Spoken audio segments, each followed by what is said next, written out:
Matagal nang mailap ang internet sa maraming lugar. May mga gurong handang magturo, mga batang puno ng pangarap, ngunit kulang sa internet connection. Kaya sa utos ni Pangulong Ferdinand Marcos Jr., kumilos ang Department of Information and Communications Technology at ang Department of Education para magkaroon ng internet ang mga paaralan sa mga liblib na lugar.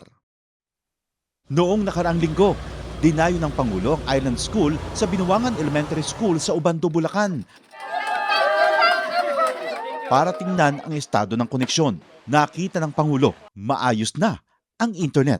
May laptop at tablets na ngayon na dati mahirap makarating sa mga isla at liblib na komunidad.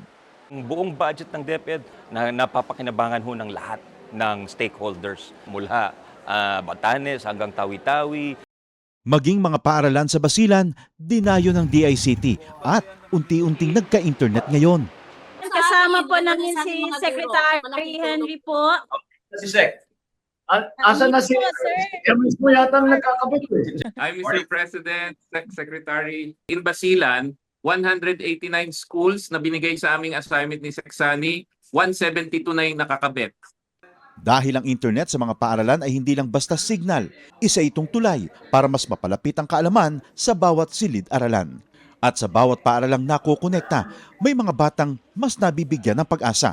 Magkaroon lahat ng estudyante, magkaroon lahat ng guro ng kanilang kinakailangan na equipment at para maging mas maganda at mas maayos ang sistema natin sa pagtuturo. Sa buong bansa, tuloy-tuloy ang trabaho. Isa-isang inaayos sa mga bagay na magpapagaan sa buhay ng ating mga kababayan.